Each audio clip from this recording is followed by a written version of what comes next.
Are you anti-fragile? Coach Barrick here, Equity Podcast, giving you tools to be fit for life. Think about this all the time. I want to be anti-fragile.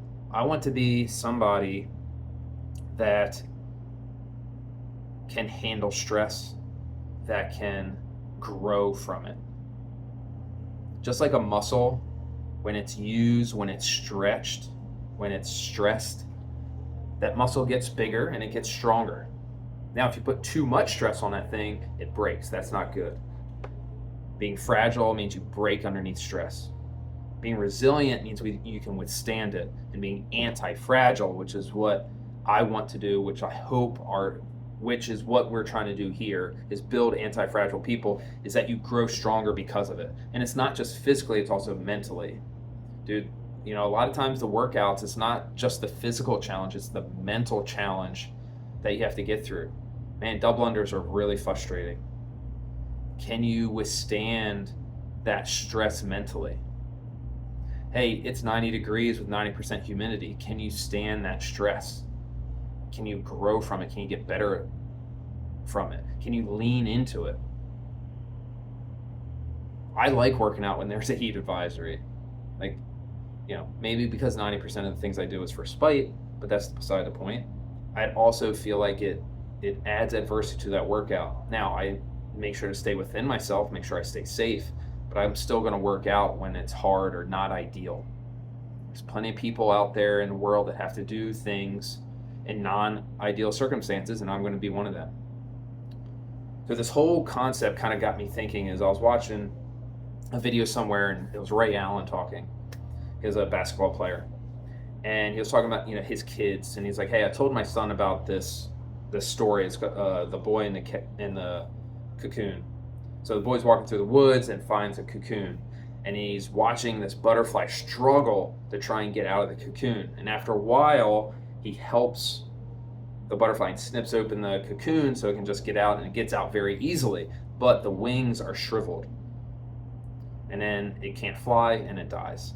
Right? It just falls on the ground and dies. So what the boy didn't know is that the struggle is what strengthens the butterfly's wings. Without that resistance, without that adversity, the wings can't grow strong enough, so it can't fly. It needs that adversity, it needs that struggle in order to grow. And the gym is a great place to start this. It's very easy, not easy, but it's group classes. You're in a group with a coach. You have somebody there making sure you're staying safe. And they're going to push you just a little bit outside that comfort zone. Walking in the doors for the first time in here is super hard. Walking into any new environment. Semi-private, 4-on-1, right? Having an eye on you, having a specific program just for you, but that coach is going to push you a little bit more than you would all by yourself down in the basement. Personal training, you're going to be one-on-one on that person. That coach is going to help push you. In all three of those circumstances, you're going to have people around you that push you and get you a little bit uncomfortable. They're going to create adversity.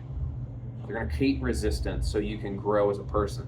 Hopefully both physically and mentally, right? When we hit those double unders, those are really hard. When you hit that hard workout, when it's really hot, that's not just a physical, it's also mentally challenging. And that's how we grow from that. That's how we become anti-fragile. This reminds me of when I was getting started in CrossFit and the large groups type stuff. I wasn't seeing any progress. I was doing the same thing every week. We were doing some working out in the gym, and then we go run a 5K or run a little bit, maybe do some sprints, Krista and I. And we were bored, and we just weren't seeing any results. And then we found this group workout, CrossFit, and oh snap. All of a sudden when I have other people around me, it pushes me more. Doing other workouts, going a little bit heavier, having that one guy across the gym that's a little bit stronger than I am, and me trying to get better. Having an environment that gives you adversity in a controlled manner can be really beneficial. And this will help in all areas of your life, not just the gym.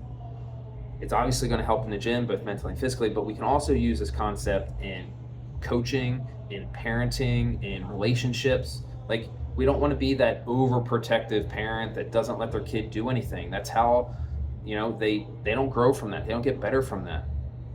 If you never let them do anything themselves, they're never going to learn how to do it themselves. When I'm coaching an on-ramp, that's the first 4 sessions that somebody comes into the gym. I could set everything up for them, but they wouldn't learn anything. They wouldn't know where everything goes. So I have them physically, hey, here's the rower. It's super awkward. I'm going to have you carry it over to where we're going to work out. So now they know where the rower is. They understand how to move it now. They understand it's kind of awkward and they have to take wide turns, but they're learning on where things are. They're learning on how to move that thing. If I would have just done it for them, if I would have done that for them, they wouldn't have learned. So we want to make sure that we're adding some adversity into our life. Another way that I do this is I like to sit on the ground when I'm watching TV. One, it lets me spend some more time with my daughter, and it makes me use my ranges of motion. It makes me sit on the floor, and now I have to kind of fidgety all the time, and it helps me move my joints and make sure I can get up off the ground. That little bit of adversity is going to help my mobility in the long run.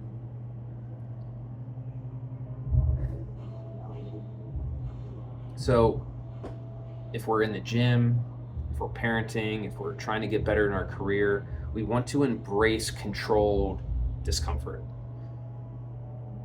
Workouts that are challenging, tough conversations, new challenges, letting kids do things that they might not be able to do and letting them fail, doing that yourself, letting yourself fail, doing hard things. That's how we get better. Struggle is not a sign of failure. It is an opportunity for growth.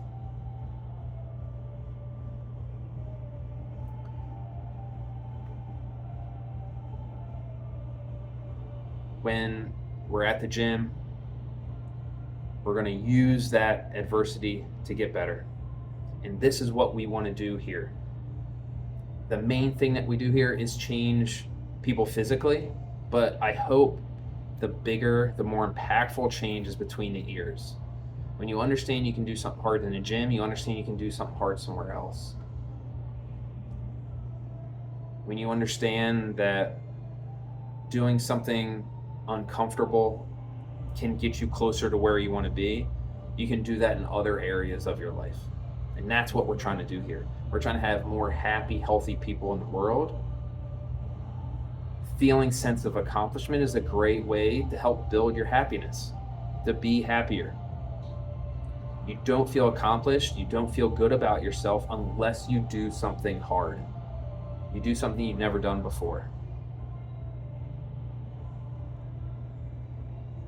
When you graduate high school, when you graduate college, when you lift that weight that you've been trying to lift for 3-6 months, a year, that's when things really feel good. If you think this might help somebody, please share it with them. Like I said, we want more happy, healthy people in the world, and we're doing that through doing hard things. That's how we get better. That's how we build confidence. That's how we build resilient, anti-fragile people. We want to be the type of gym that builds confident, disciplined, character-driven people. And that's what we're trying to do here. Thank you so much for taking some time out of your day to add a tool to your toolbox. Cheers.